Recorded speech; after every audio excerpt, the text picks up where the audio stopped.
நம்ம சேனலை சப்ஸ்கிரைப் பண்ணாதவங்க சப்ஸ்கிரைப் பண்ணிடுங்க. கூட ஒரு பெல் பட்டன் வரும், அந்த கோயில் மணி அழுத்தி ஆல் ஆப்ஷன் கொடுத்து விட்ருங்க. அப்போ தான் நம்ம போடுற ஒவ்வொரு வீடியோ உங்களுக்கு நோட்டிஃபிகேஷன் வந்து.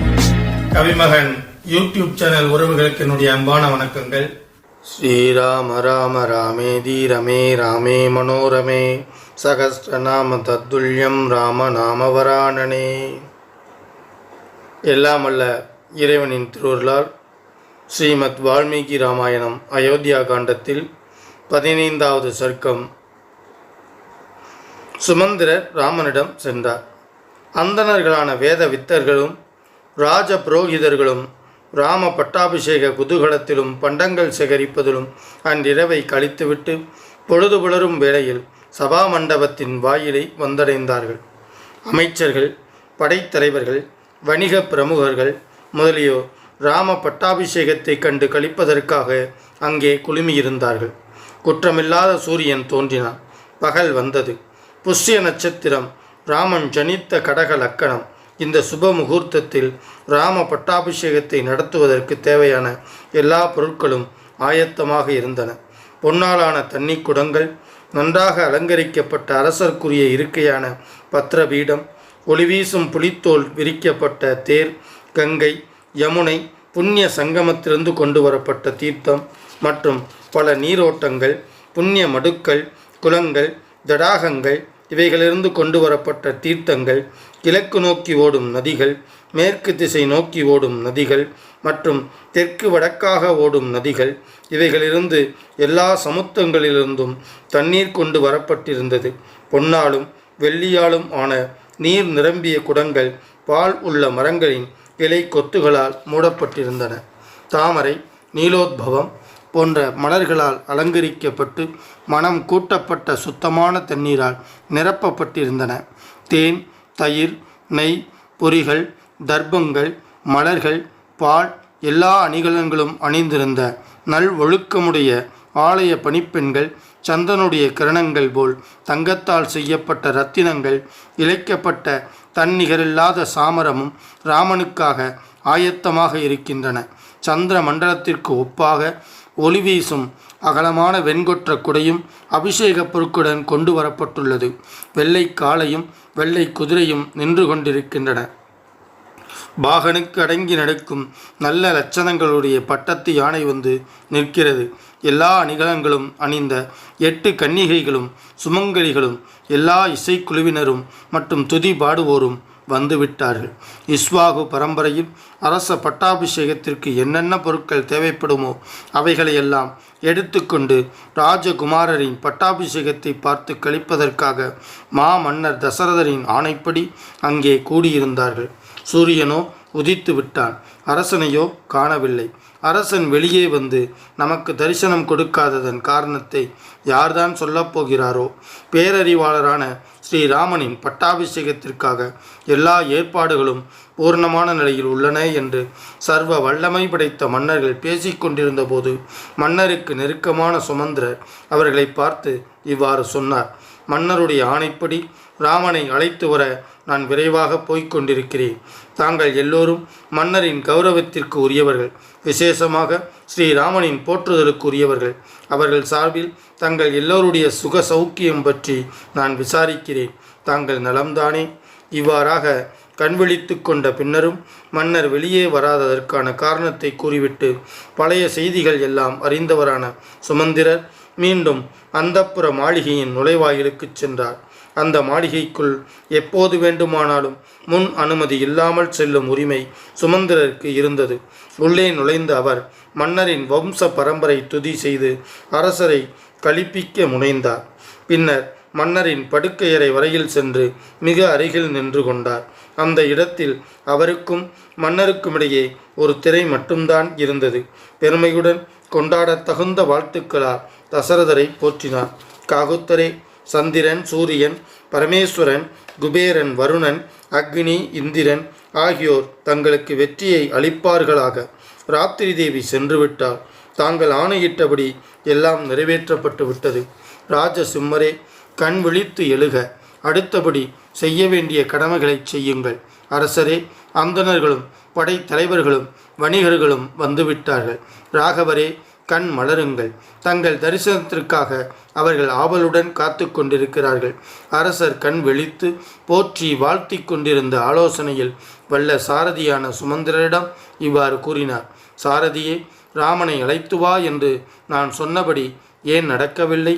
என் ஆணை என்ன காரணத்தால் அலட்சியப்படுத்தப்படுகிறது? நான் ஒன்றும் ஆழ்ந்து தூங்கிக் கொண்டிருக்கவில்லை. உடனே ராமனை இங்கே அழைத்து வாரும் என்று மன்னர் தசரதர் மறுபடியும் சாரதிக்கு ஆணையிட்டார். அவர் மன்னரின் ஆணையை கேட்டு தலை வணங்கி வணக்கம் தெரிவித்துவிட்டு மகத்தான நல்ல நிகழ்ச்சி நடக்கப் போகிறது என்று எண்ணியபடி அரசரின் மாளிகையிலிருந்து வெளியே வந்தார். பாவட்டக்களாலும் கொடிகளாலும் அலங்கரிக்கப்பட்ட பாவட்டாக்களாலும்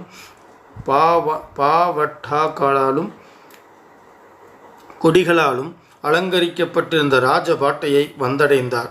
நாற்புறமும் பார்த்து கொண்டு உடலும் உள்ளமும் பூரித்தவராக சுமந்திரர் வேகமாகச் சென்றார்.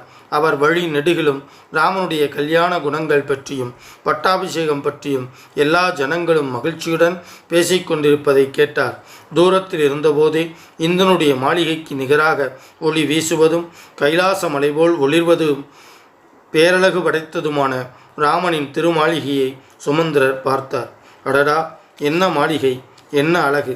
பெரிய பெரிய கதவுகள், நூற்றுக்கணக்கான முகப்பு திண்ணைகள், பொற்பதுமைகளின் வரிசைகள், இரத்தினங்களாலும் பவளங்களாலும் ஆன தோரணங்கள், சரத்கால மேகம் போன்ற தோற்றம், மேருமலையின் குகையைப் போன்ற பிரகாசம், உயர்ந்த இரத்தின மாலைகளால் அலங்காரம், முத்து மணிகளின் சிதறல், சந்தனம் அகில் நறுமண புகை, தர்துர மலை சிகரம்போல் எப்போதும் மனதிற்கு இஷ்டமான நறுமணம் கவழுவது, அன்னப்பறவைகளும் நடனமாடும் மயில்களும் நிறைந்திருப்பது, கலை வண்ணத்துடன் செதுக்கப்பட்ட மான் பதுமைகள், சுவர்களில் தத்தம் அழகொலியால் உயிர்களின் கண்ணையும் கருத்தையும் கவரும் ஓவியங்கள், சந்திரன் சூரியன் போன்ற பேரொளி குபேரனின் மாளிகைக்கு ஒப்பானது, மகேந்திரனின் இருப்பிடம் போல் விளங்குவது, பல வகையான பறவைகளின் கூட்டம் நிரம்பியது, மேருமலையின் சிகரத்தை போன்றது.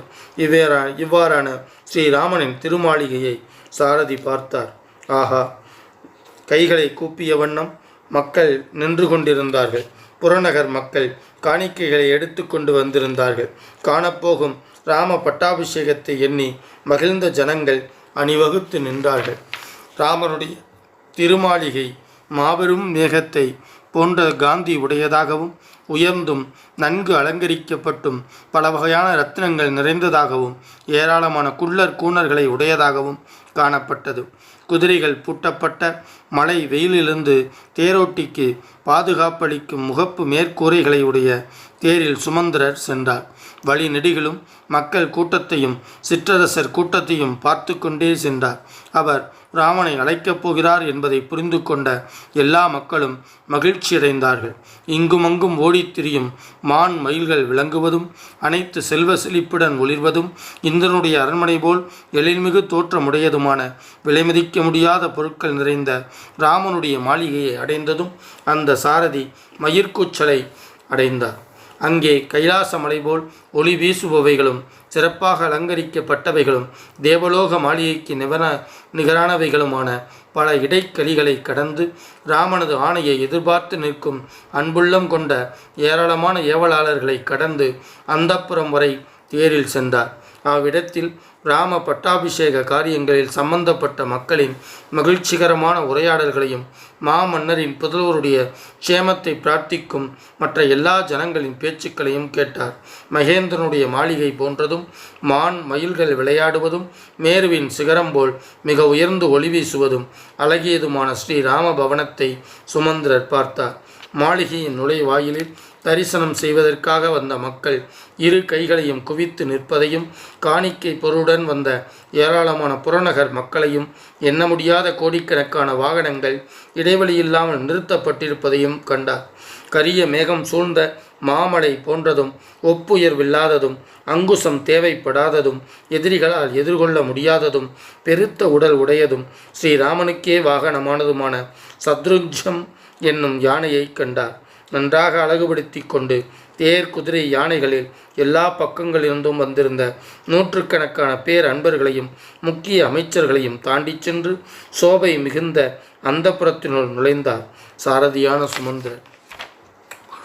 மாலையின் உச்சியில் சூழ்ந்து கொண்டிருக்கும் மேகத்தை ஒத்ததும் மகா விமானத்தைப் போல் சிறந்த பல குடியிருப்புகளின் கூட்டம் நிறைந்ததுமான அம்மாளிகையினுள் யாராலும் தடுக்கப்படாமல் இரத்தினங்கள் குளிக்கும் பெருங்கடலில் தடையின்றி செல்லும் மகர மீன் போல் சுமந்திரர் நுழைந்தார்.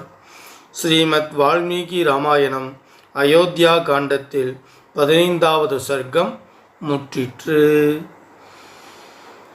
வான்முகில் வளாது பெய்க மழை வளம் சுரக்க மன்னன் கோன்முகில் அரசு செய்க குறைவில்லாதுயிர்கள் வாழ்க நான்மறை அறங்கள் ஓங்க நற்றவம் வேள்வி மல்க மேன்மைகள் சைவ நீதி விளங்குக உலகமெல்லாம். எண்ணிய முடிதல் வேண்டும் நல்லவே எண்ணல் வேண்டும் திண்ணிய நெஞ்சம் வேண்டும் தெளிந்த நல் அறிவு வேண்டும் பண்ணிய பாவமெல்லாம் பருதிமுன் பணியே போல நன்னிய நின்முன் இங்கு நசித்திடல் வேண்டுமன்னாய். எல்லாமல்ல இறைவனின் திருவருளால் வால்மீகி ராமாயணத்தை கேட்கக்கூடிய ஒவ்வொருவருடைய வாழ்விலும் ஒரு புதுமை ஏற்படட்டும், ஒரு மாற்றம் ஏற்படட்டும். அவர்களுடைய வாழ்விலே நன்மையும் செல்வமும் நாளும் பெருகட்டும். நாம் வாழக்கூடிய இந்த பூமியிலே எப்போதும் பொய்க்காமல் மழை பொழியட்டும். நாம் வாழும் இந்த பூமியிலே ராமராஜ்யத்தின் விதை எல்லா இடத்திலும் முளைக்கட்டும். அது மட்டுமல்லாமல் ஒவ்வொருவருடைய தனிப்பட்ட முறையிலே அவர்கள் செய்த பாவங்களும் வினை பயன்களும் கொஞ்சம் கூட இல்லாமல் மூளாது அழிந்துவிட வேண்டும்.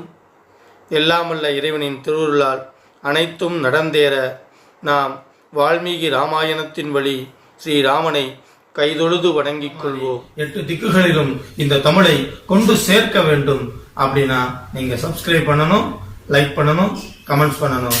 நன்றி, வணக்கம். இதுவரைக்கும் நம்ம சேனலை சப்ஸ்கிரைப் பண்ணாதவங்க சப்ஸ்கிரைப் பண்ணிடுங்க. கூடவே ஒரு பெல் பட்டன் வரும், அந்த கோயில் மணி அழுத்தி ஆல் ஆப்ஷன் கொடுத்து விட்ருங்க. அப்போ தான் நம்ம போடுற ஒவ்வொரு வீடியோ உங்களுக்கு நோட்டிஃபிகேஷனில் வந்துடும்.